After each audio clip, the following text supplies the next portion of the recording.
if you were building it from scratch, because when you're building it from scratch, everything's brand new.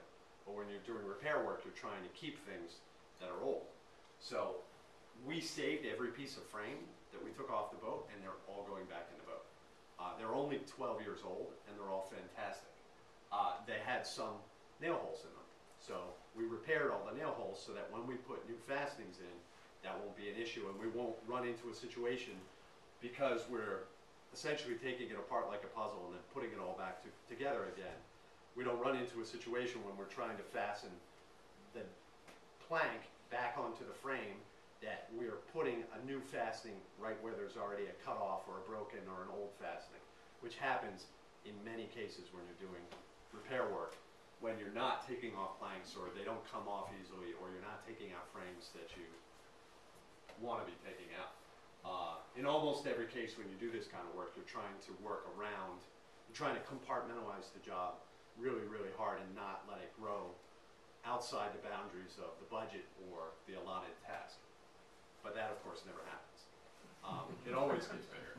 And that's one of the things that is, well, actually, there's a good shot of the frames all plugged and primed and ready to go back in the boat.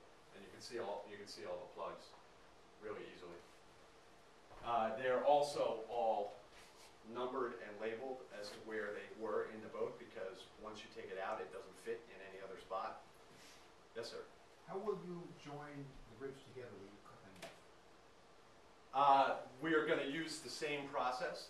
The piece that I cut off is overlapped by, the short piece, 18 inches, is overlapped by a piece that's like 6 feet long. So we'll just put a couple of extra carriage bolts. The frames, when they were built originally, or built 10 years ago, or when you build them, the overlapping pieces are just bolted to each other, through bolted.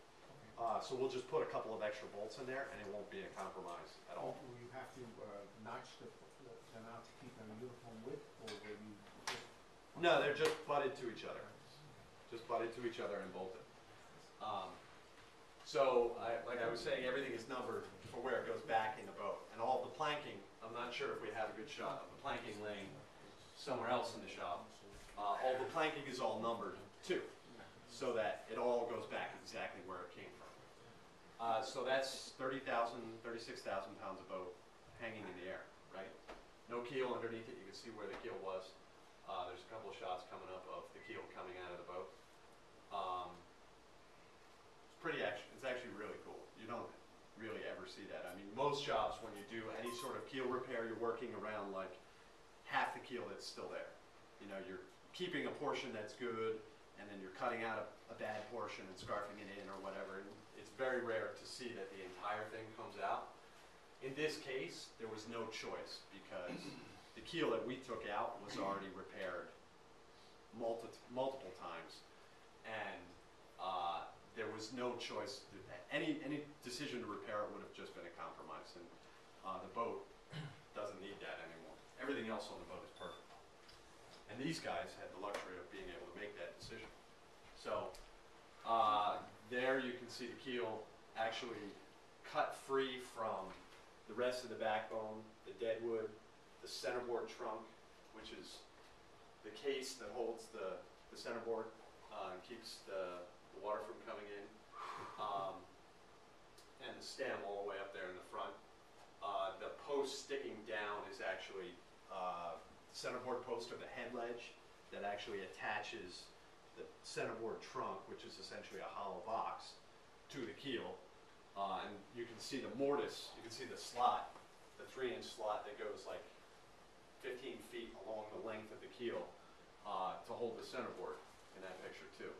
So once we had taken the frames out, it was essentially a matter of just reaching between the rest of the backbone and the keel and cutting the fastenings that were holding the deadwood in the back, or the stern post in the back, to the keel, the centerboard trunk to the keel, and the stem to the keel. In this particular case, the posts themselves, we could actually see the fastenings on the outside, so we just drove them out of our way. The fastenings between the body of the case, or the logs that are the planks of the centerboard trunk to the keel, which are effectively, those planks are just spiked to the keel, so there's no way to remove that fastening, only because the fastening started from on top, went through that plank and down into the keel, and you can't see it on the bottom of the keel. It's not a through bolt, it's just a drift.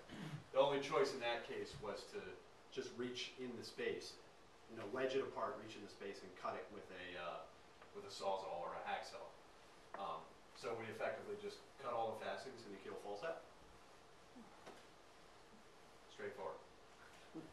Are you going to remove those drifts? Those drifts don't come out, no, because the centerboard trunk, and unfortunately I don't have a good picture of it, is 5 or 6 planks that are 2.5 inches wide by 8 to 10 inches tall, 15 feet long, effectively, and each individual plank was spiked to the layer underneath it by itself. So the first one was put on, it was bolted to the post, which was standing up at the end of the mortise, and then it was drifted to the keel. And then the next one was put on top of that, and it was drifted there. Those drifts are accessible underneath, but the way you go about putting a drift in a traditional boat is you take a piece of 1/2 inch rod, you drill a hole that's smaller than 1/2 inch, whatever the length of the rod is, and you just start driving the rod. And the friction of driving the rod into a hole that's too small not only pushes wood fibers out of the way just like a nail, but it also pings over the head of the drift, and the head of the rod, which is smooth, turns into a nail head by the time you get it driven in there. So in this case, those drifts don't come out because the head of the nail is buried up inside and there's no way to access it. We can see it underneath. And what we actually did underneath was remove that. We actually ground that out of our way. It's really difficult to see in the picture, but to keep the planks watertight and to keep the trunk from leaking, there's a rabbet or a groove cut in the edge of each plank. And there's also a rabbet in the base, in the top of the keel, and the spline or a wooden batten is put in there. And that batten is softwood and it swells up really hard against the hardwood planking and keel, and that's what keeps the water from just pouring through the seams.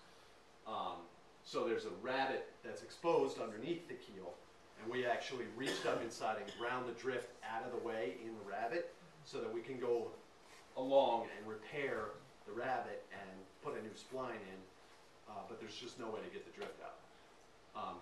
Sometimes you have to make compromises. The rest of the trunk is put together that way, and those fastenings are all the same age, and every fastening we pulled out of the boat was great. So there's no reason to worry about like leaving a few in there.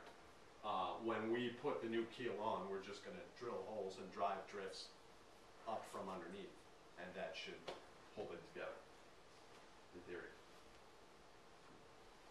Something I like to do as opposed to the way this was put together, the guy, Dave Short, who did the restoration, used a lot of drifts because that was the traditional method of building the boat. That's the way it was done all the time, because drifts are a lot easier to make than bolts.